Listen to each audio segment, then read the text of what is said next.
Bonjour à toutes et à tous. Donc je tiens à remercier à la fois nos clients et partenaires, donc clients stratégie et partenaires Activecom, d'être présents avec nous aujourd'hui pour cet atelier. Je vais faire une présentation très rapide de RIP et de Sweep pour laisser le plus de place possible à Stratégie, notre client, qui a beaucoup de choses, je pense, intéressantes à vous raconter, de même que ActiveMailer qui, dans cette aventure, est un maillon essentiel. Alors, Sweep existe depuis 2009. Nous sommes aujourd'hui à avoir un petit peu plus de 57 éditeurs abonnés à nos solutions, ce qui représente un volume assez important de plus de 3500 utilisateurs au quotidien. Alors dans la presse magazine, la presse professionnelle, mais aussi dans le monde de l'édition du livre, et puis des annonceurs directs, des villes, puisqu'on travaille également avec des collectivités territoriales, et ce qui élargit un petit peu le panel. On s'appuie sur des partenaires technologiques, donc pour éviter de réinventer la roue. Alchemy, c'est notre dame. Notre dame, c'est Phraseanet. Prolexis, donc le correcteur orthographique que tout le monde connaît, donc est directement intégré dans Sweep. Contentside, qui fournit donc de l'intelligence artificielle, est donc un partenaire pour nous.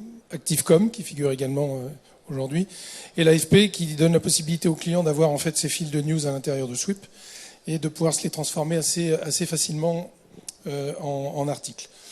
Voilà. Alors ce qui fait un peu notre spécificité, c'est qu'on est des gens de métier. Alors je passe vraiment très très vite. Vous voyez quelques logos, comme ça vous permet d'avoir une vision un peu plus claire de qui sont nos clients.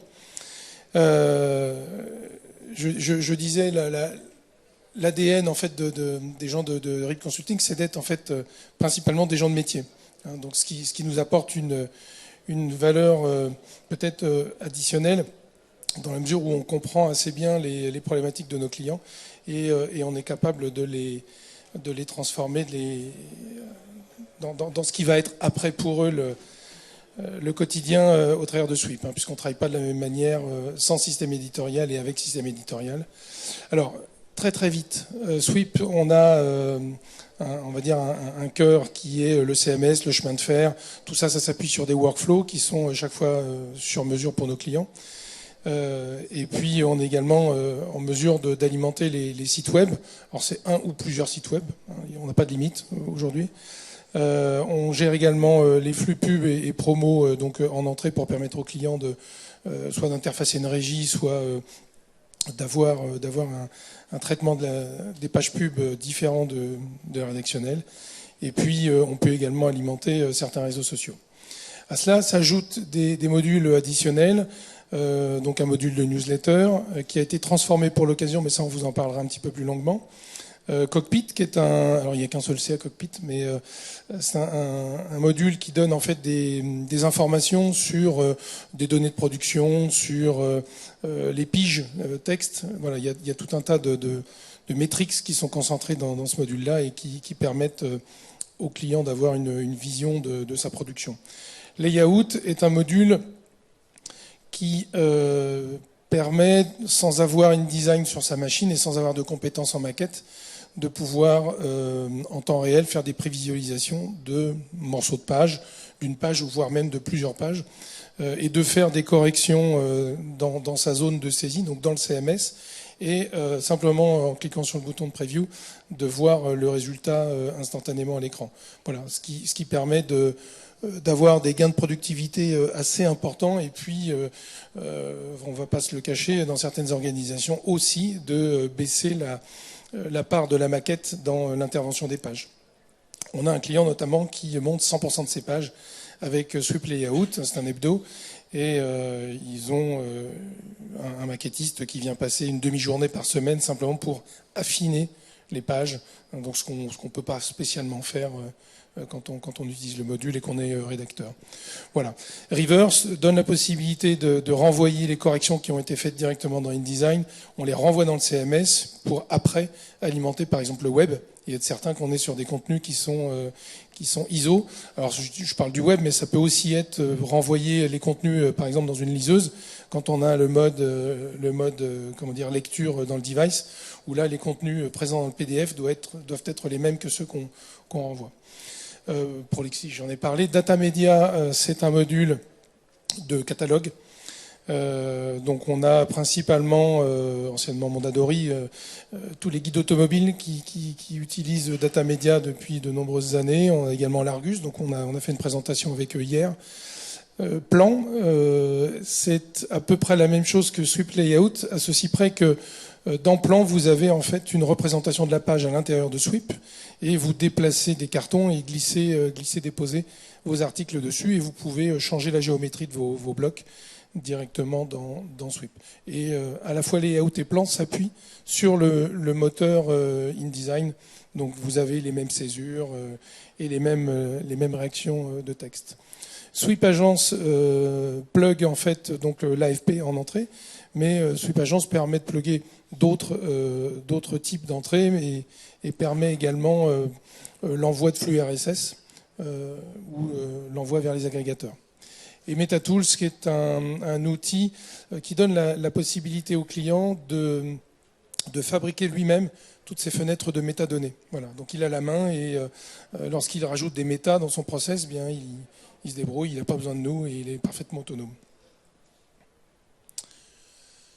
Alors, la méthode chez nous, elle repose sur 3 phases. Donc la première, c'est la cartographie. Donc la cartographie, elle est consécutive à des interviews qui sont faites avec chaque métier et qui est assez importante parce que finalement, elle nous permet de comprendre comment fonctionne le client pour ensuite paramétrer l'outil et coller aux besoins du client. Donc derrière, on aura le paramétrage, évidemment.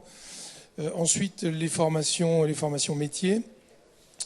Et on ne s'arrête pas aux formations initiales à l'utilisation de la solution, puisqu'on accompagne réellement les équipes sur place lors des premières étapes, qui peuvent être par exemple les premières rédactions, le premier bouclage, la première alimentation de la maquette, etc. Donc des étapes vraiment clés pour le client, où on est présent à ses côtés et donc on sécurise un petit peu les équipes. Et puis une fois que le projet est parti, il y a l'outline qui est là pour apporter son soutien en cas de besoin. Voilà. Je vais passer la parole à Frédéric pour une présentation d'Activecom. Oui, bonjour, donc enchanté, Frédéric Reynaud, je suis donc directeur associé chez Activecom. Activecom, c'est une société qui est vraiment spécialisée dans la diffusion de contenu newsletter. On accompagne donc effectivement stratégie depuis un petit moment, on y reviendra. Et on a eu la chance de pouvoir effectivement participer au projet avec Sweep de manière à finalement accompagner ce gain de productivité qui est proposé à travers les solutions de Sweep, aussi à travers la diffusion de la newsletter. Donc Activecom, société qui existe depuis 2006, on intègre effectivement donc tous les métiers qui tournent autour de la diffusion de contenu, la newsletter, donc que ce soit le développement, la partie delivery, la partie design, et bien sûr on a une équipe de consultants pour accompagner les clients. On est effectivement spécialisé dans l'intégration de contenu newsletter. C'est vraiment le cœur de notre métier et on accompagne pas mal d'éditeurs sur ces problématiques. Bien entendu, on est une solution qui est connectée à beaucoup d'outils. Là, en l'occurrence, on va parler essentiellement de Sweep, mais bien sûr connecté également à des CRM et différentes bases de données.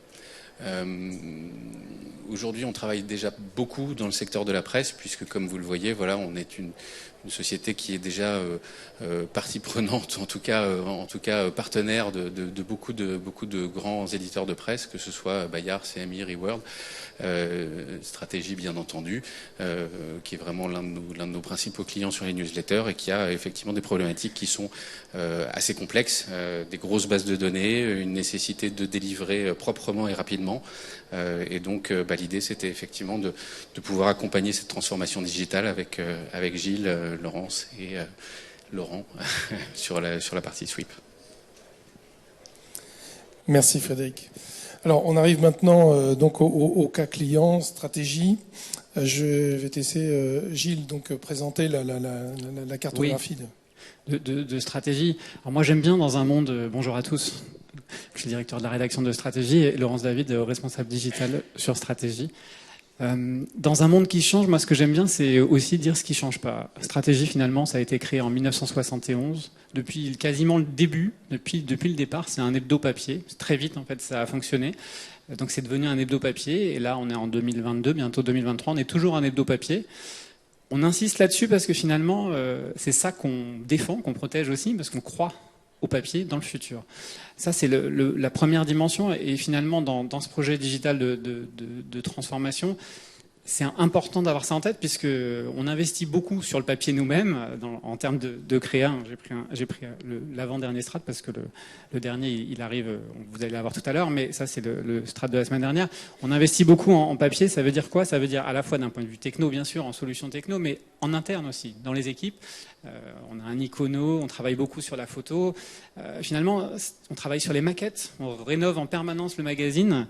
Alors, pourquoi je parle de ça? Parce que pour moi, finalement, quand on a commencé à penser, à repenser notre écosystème digital il y a 3 ans, j'avais conscience, moi, que finalement, le plus moderne de nos outils, c'était notre magazine, puisqu'on travaillait dessus en permanence. On peut travailler sur du papier et avoir un magazine qui est moderne, ça j'en suis persuadé. Parce qu'on travaille beaucoup dessus et qu'on le fait évoluer, on crée des nouvelles rubriques, on rénove la maquette, etc. Donc ça c'était la première dimension, et donc on s'est dit il faut qu'on fasse la même chose finalement avec cet écosystème digital. On a commencé à travailler là-dessus il y a 3 ans, et puis on s'est dit par quel bout on va prendre ce projet. Tout l'écosystème digital de Strat, donc Stratégie aujourd'hui c'est le magazine papier, l'hebdomadaire, je vous le disais tout à l'heure, mais c'est aussi deux newsletters quotidiennes, le 13h et puis la Strat News le matin. C'est un site qui est très puissant, et puis une forte présence aussi sur les réseaux sociaux. Donc depuis 50 ans, en gros, on est la référence sur le secteur de la com et du marketing, donc la presse pro, hein, c'est notre terrain de jeu à nous. Donc ça fait 52 ans. Et là, on s'est dit, on va pour rénover cet écosystème digital, commencer un peu par le socle, c'est-à-dire le CMS. On va changer de CMS. Ça faisait 14 ans qu'on avait le même outil, qui avait été co-développé d'ailleurs avec nous au départ. Si je dis pas de bêtises, hein, Laurence, tu me corriges si je dis des bêtises. Et on s'est dit, on va commencer par ça, parce que finalement, c'est le CMS qui va nous aider après à nourrir l'écosystème lui-même. Donc on a commencé par voir plusieurs prestats, comparer. Et puis notre besoin à nous, finalement, c'était de simplifier d'abord. L'outil l'ancien outil qu'on avait commençait un peu à être vieillissant, et puis surtout il ne s'adaptait pas. Il n'arrivait pas toujours à marier ces différents besoins qui sont à la fois donc cet hebdo, ces 2 newsletters. On fait aussi des alertes quand il y a des informations importantes, des alertes d'actu, et puis le web. Hein, il n'arrivait pas toujours à faire ça, il ne s'adaptait pas à ce qu'on voulait faire en termes de nouveaux formats. On sentait qu'on arrivait au bout d'un système, et donc on s'est dit on va un peu faire un benchmark et voir ce qu'on choisit. Donc on a vu plusieurs prestats, et puis on a commencé à comparer les solutions. Nous, ce qui nous a guidés dans notre choix, finalement, d'abord, avant de choisir d'un point de vue technique, c'est de se dire il faudrait qu'on choisisse une solution techno qui corresponde à notre entreprise. Strat, c'est une PME, hein, c'est une 40aine de personnes, une 20aine de cartes de presse. Il faut qu'on ait une solution qui soit déjà existante chez des médias qui sont comparables à peu près en termes de taille, c'est-à-dire des hebdos, si possible, des mensuels, et puis qui ont cette problématique papier-digital. Pour pas se tromper, voilà. C'était ça notre premier critère, de se dire on veut qu'ils aient des clients qui soient comparables à ce qu'on fait aujourd'hui, pour pas se tromper. Après, il y avait bien sûr un critère de choix économique, puisque aussi on trouvait que notre ancienne solution était chère par rapport à ce qu'elle nous permettait de faire, en tout cas, et peu d'évolutions possibles, ou en tout cas des évolutions qui étaient assez chères. Tu veux peut-être compléter sur le choix, Laurence? Oui. Moi, je suis moins douée que Gilles, alors j'ai pris mes petites notes. Donc oui, il y avait la partie économie, il y avait aussi la prise en compte de nos spécificités, des spécificités de notre CMS. Il fallait que ça soit adapté à ce qu'on fait et aux outils qu'on utilise, comme Pitstop, Prolexis, que ça fonctionne aussi avec l'AFP. Du coup, maintenant, on peut intégrer directement les dépêches de l'AFP. Avant, il fallait copier-coller depuis le mail, c'était beaucoup plus compliqué. On avait la possibilité aussi d'avoir un chemin de fer électronique. Ça, c'était très important pour nous, et ça nous a beaucoup manqué pendant les périodes de confinement. Ça nous permet d'avoir un outil unique pour le web, l'internet et les newsletters, et aussi pour les réseaux sociaux. Donc les journalistes n'ont pas besoin d'aller sur différentes plateformes, ils utilisent que Sweep. Ça, c'était très important pour nous. Et les mises à jour InDesign sont répercutées directement sur le web. Avant, on faisait des mises à jour sur le print quand on était en train de travailler sur le magazine, et puis il y avait des fautes sur le web, c'était quand même pas terrible. Et puis bon, on a été séduit par cette équipe qui était professionnelle et qui connaissait bien le métier, c'est des gens qui viennent de la presse, et ils avaient des très bonnes références et des références qui les appuyaient et nous conseillaient de partir dans cette direction. Donc ça a achevé de nous convaincre. Voilà. Le choix s'est fait, si je ne me trompe pas, c'était il y a un an à peu près. Oui, c'est ça, on affiche là. Donc, le calendrier. Le démarrage du projet, c'était septembre 2021, et puis finalement, vous avez été opérationnel dès le mois de décembre. Oui. Opérationnel sur le print, mais aussi sur le web, puisqu'il y avait une forte contrainte qui était l'arrêt du précédent système. Donc, voilà. Et ensuite, sur les newsletters, juin 2022. C'est ça.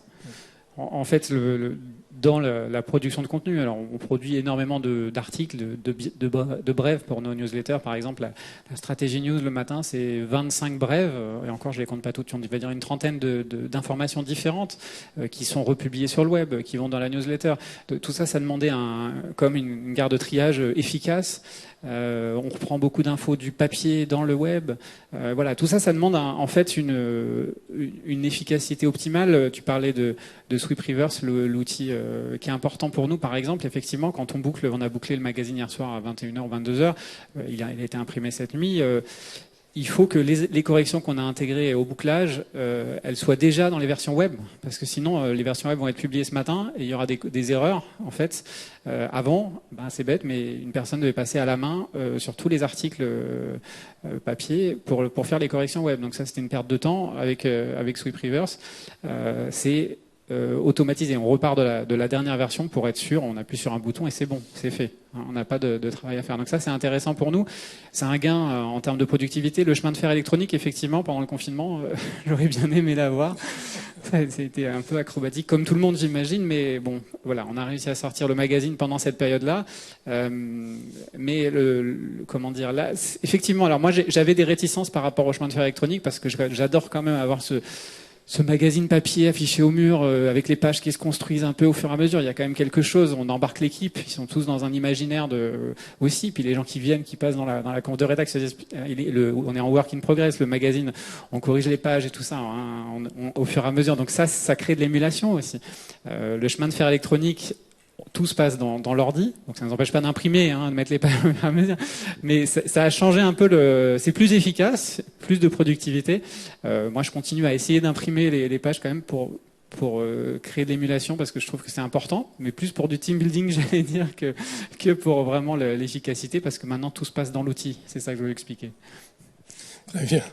Et alors, quel bilan on pourrait faire maintenant après ces mois de fonction ? Ce qui a été le plus rapide, bien sûr, c'est l'outil de base. La formation en amont était très importante. Et pour nous, c'était important parce que quand ça fait 14 ans qu'on a le même outil, je ne vous cache pas qu'il y avait des réticences en interne pour changer. On s'habitue quand même et c'est compliqué quand c'est le cœur de l'activité, ce CMS. Donc c'était pas simple. Cette formation, elle nous a démontré à tous, ils sont tous sortis de la formation convaincus que c'était le bon outil pour nous. Et puis après, il y a eu la mise en place en janvier qui s'est bien passée. On a mis un peu plus de temps sur le côté newsletter, ce qui a été un peu plus acrobatique pour nous, mais parce que peut-être qu'on n'avait pas assez anticipé cette dimension-là. On va en parler après, mais finalement, pour un outil dont on est très content, c'est juste le timing qui n'était pas optimal par rapport à ce qu'on voulait. Mais aujourd'hui, ça fait un an quasiment qu'on l'a. On est content.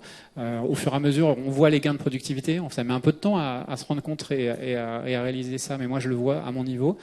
De moins en moins de réticence des journalistes aussi à l'utilisation de l'outil, parce qu'ils s'y font, ils s'habituent, ils comprennent aussi ce qu'ils ont à y gagner. C'est ça qui est important aussi, c'est de se dire qu'est-ce que j'ai à y gagner avec cet outil-là. Il y a moins d'erreurs dans les papiers, donc moins de coups de fil de gens pas contents, c'est bête, mais notre métier c'est aussi ça. C'est ce genre de choses, et puis plus d'efficacité. Le nouveau module de newsletter là, dont Fred va peut-être parler sur le 13h, voilà, il est bien, il permet de travailler plus vite. 2 newsletters quotidiennes à boucler. Quand on est une douzaine de journalistes écrivants, c'est beaucoup, hein, c'est beaucoup de boulot. Donc il faut que la technique soit simple, qu'il n'y ait pas de bloquant à ce niveau-là et de blocage pour pas que ça nous freine dans notre travail. Donc plus l'hebdo en parallèle, hein, on est une petite équipe. Donc finalement, il faut que la technique soit parfaite, qu'il n'y ait pas d'erreur. Tu voulais que la technique soit vraiment au service des utilisateurs. C'est clair. Oui, bah, on peut pas. Sinon, entre ça, puis quand on veut sortir une alerte info parce qu'il se passe quelque chose dans notre secteur, il faut aussi qu'il y ait du répondant par les newsletters, etc. Tu veux peut-être compléter sur les news? Oui. Oui, bah donc effectivement, il y a beaucoup de choses qui ont été dites. Le fait est que il est évident que quand on a une rédaction telle que celle de stratégie, on discute avec des gens qui effectivement sont focalisés sur les contenus, sur la rapidité, sur l'efficacité de la diffusion. En gros, on a besoin à la fois d'automatiser et puis en même temps de garantir une certaine flexibilité. C'était un petit peu tout le challenge de la mise en place de ces outils. L'avantage, c'est qu'effectivement, voilà, nous, on a écouté ce qui avait été demandé. On a travaillé effectivement sur des newsletters qui étaient extrêmement complexes. Hein, il ne faut pas se leurrer. Les newsletters de stratégie, c'est pas si simple que ça. Il y a, je crois, une bonne quinzaine de blocs gabarits différents. Il y a vraiment beaucoup d'informations qui doivent remonter du CMS. On a travaillé effectivement à récupérer ces contenus bruts, à mettre à disposition donc de Sweep et de stratégie nos outils qui justement permettent de générer des newsletters en HTML qui sont 100% responsifs, qui vont vraiment être proprement délivrés, proprement fabriqués et proprement délivrés. Et c'est un peu, voilà, c'était notre mission par rapport à toute cette partie. On parle effectivement de taux de délivrabilité qui doivent tourner autour de 99%, ce qui est effectivement aujourd'hui le contrat qu'on a avec nos clients newsletters éditeurs.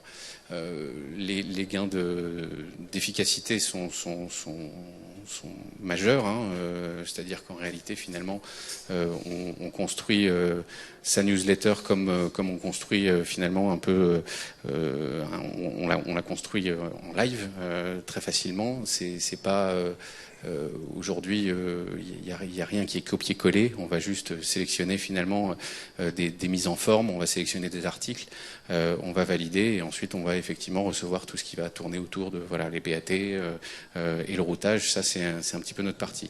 Donc, le gros de notre travail, ça a été effectivement de rendre un outil 100% automatisé le plus flexible possible et le plus adapté possible aux besoins de stratégie.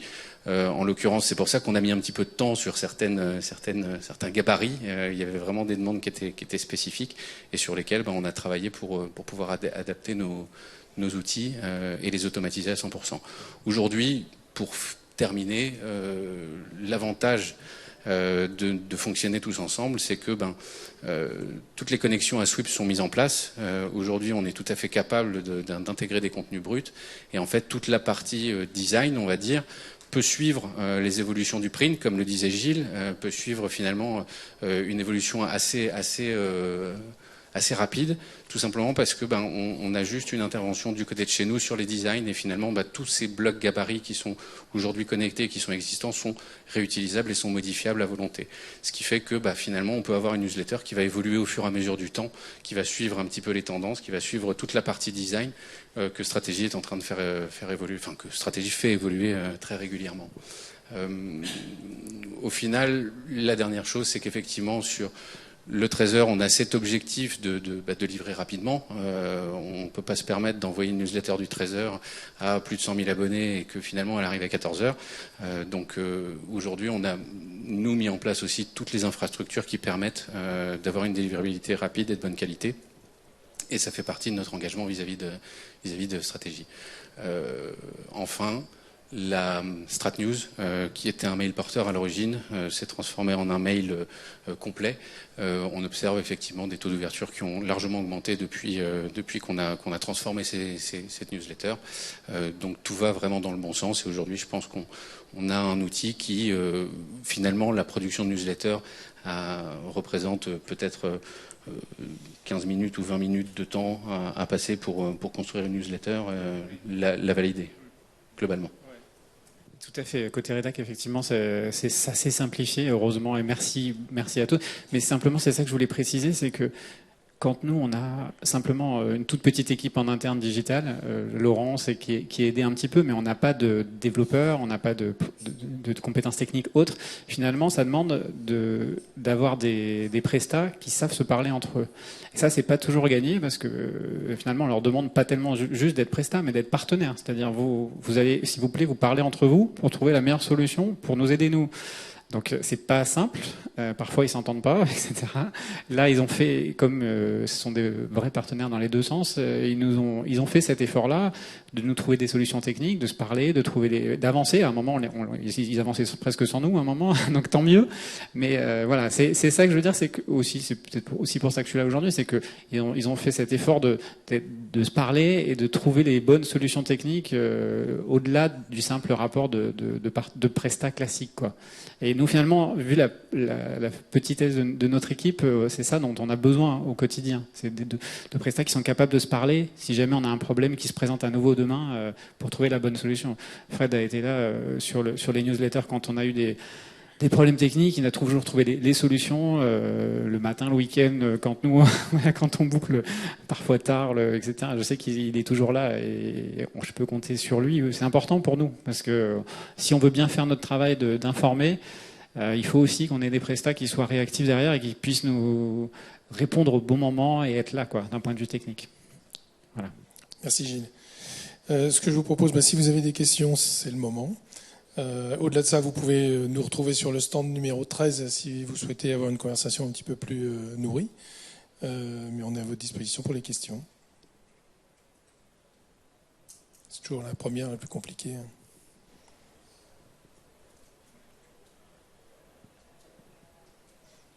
Oui.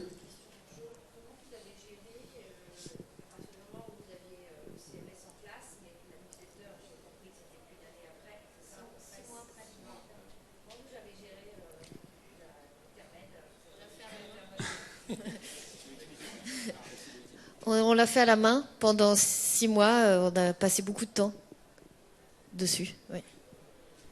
Effectivement, ça n'a pas été la période la plus simple, mais bon, on a été aidés aussi, quand même. Fred et les équipes de Fred nous ont aidés.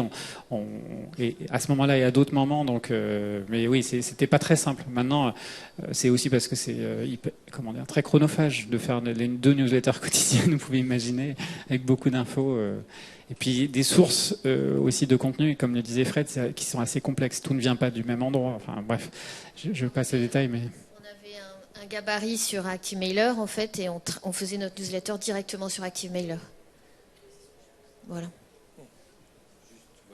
Je rajoute juste une information, c'est qu'effectivement le projet était synchrone avec le fait de faire évoluer les 2 newsletters, assez fortement d'ailleurs, hein, puisque je pense que vous l'avez vu, le Trésor a beaucoup évolué, la Strat News, comme dit, est passée d'un simple mail porteur à une newsletter complète. C'est vrai qu'on a eu cette petite phase de temps de connexion et puis de bonne compréhension du besoin, parce que c'est vrai que la newsletter est arrivée après l'intégration globale, hein, c'est normal. Et donc ce qu'on avait fait, c'est qu'on avait fait en 2 temps, avec la mise à disposition finalement d'un gabarit déjà évolué de la newsletter, qui nous a permis justement pendant 6 mois de tester un peu ce gabarit, de voir ce qui marchait et ce qui ne marchait pas, pour ensuite derrière l'automatiser et l'intégrer dans Sweep.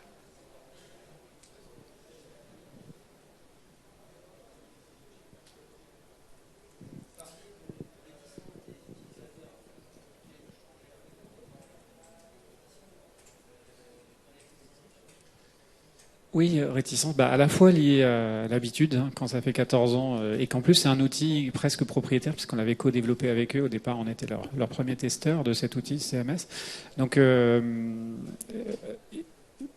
dirais pas que si je faisais un sondage, je dirais pas que 100% des gens sont contents, parce qu'il y en a qui en mettent. Je pense qu'il faudra encore du temps pour qu'ils l'adaptent complètement. Ce qui m'importe, c'est que finalement, d'abord les gens qui sont en première ligne, c'est-à-dire responsables web, etc., que eux ils soient contents, qu'il y ait finalement une dynamique autour de ce nouvel outil. C'est le cas. Donc il y a quelques personnes qui sont un peu réticentes encore, je le sens, mais c'est plus des blocages parce qu'ils n'ont pas encore pris l'habitude de faire telle modif, etc. On leur envoie notre charte interne pour la 10e fois, ils vont finir par l'intégrer. Et puis voilà, c'est juste de l'habitude, de l'accoutumance au nouvel outil, quoi. C'est plus ça en fait. Mais c'est pas, je dis pas juste je suis content parce que je suis là. Hein, si j'étais pas content, je le dirais. Là, je pense que c'est le. Je serais pas venu déjà. Je pense que c'est un outil qui correspond à notre usage aujourd'hui. En tout cas, j'en suis sûr. Et puis, on a un nouveau site qui arrive avec un gros travail digital. On est en train de refondre ce nouveau site. On travaille dessus, qui arrivera en mars. Ce sera un peu l'aboutissement de ça. Donc, il permet aussi cet outil de publier des nouveaux formats. D'écriture, de reprendre, par exemple, j'avais ça en tête tout à l'heure, les journalistes aiment bien faire des revues de tweets, donc c'est assez simple à fabriquer comme contenu. Finalement, on reprend 5-10 tweets sur un thème, on les met à la queue leu et on fait un article sur ce thème en disant voilà les 10 tweets sur ce thème-là. Ça va assez vite, ça marche aussi parce que c'est intéressant, ça peut être intéressant comme type de contenu.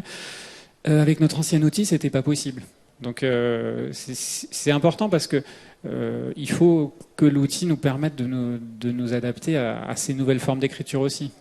Et moi, c'est un argument aussi pour ceux qui freinent en disant bah attendez, oui, mais je dis bah oui, mais regardez, ça permet ça s'adapte mieux à nos nouvelles formes d'écriture. Pour les journalistes, ils sont assez sensibles à ça. Donc après, quel que soit l'outil digital, les gens, il y a toujours un moment où ça fait pas exactement ce qu'ils veulent et ils râlent. Hein. Moi, j'ai toujours ça. Il y a une chose que je conseillerais qu'on a fait quand même, c'est qu'on a demandé à Sweep de présenter l'outil à toute la rédaction. Donc ils ont tous vu l'outil avant qu'on le mette en place et ils étaient tous hyper motivés. Et donc ça c'était pour moi un truc indispensable.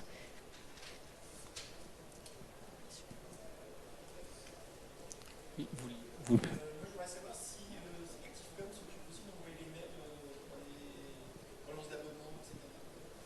Alors oui, en fait nous en réalité on est une plateforme d'emailing, on a une vraie spécialisation autour de la newsletter. D'ailleurs j'en ai pas parlé, je vais peut-être en profiter vite fait pour dire que voilà au-delà de ce qu'on fait, c'est-à-dire l'envoi d'une newsletter, on a des capacités en termes d'analyse de statistiques et de remontée de data qui vont permettre d'avoir un meilleur pilotage d'une ligne éditoriale.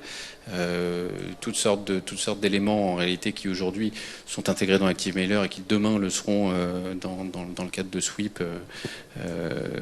On pense en tout cas on espère d'ici le milieu d'année prochaine, on va dire. Mais bien sûr, la plateforme aujourd'hui est une plateforme d'emailing. Donc, comme je le disais, voilà, on est connecté à des bases de données professionnelles et on a tout à fait capacité à router des campagnes d'email marketing à tout le monde, même si on a plutôt une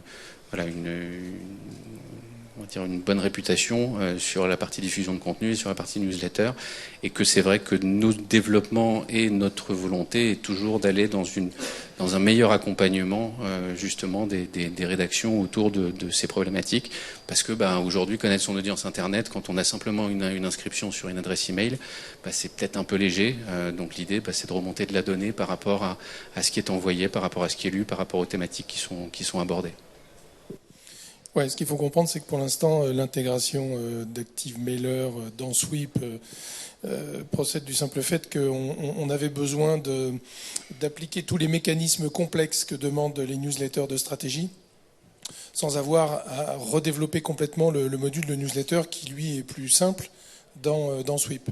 Donc ce qu'on a fait, c'est qu'on a conservé pour le client l'utilisation du module de newsletter de Sweep. Donc pour lui, c'est extrêmement simple. Il a des modules comme dans un éditeur de newsletter. Il drag and drop ses modules.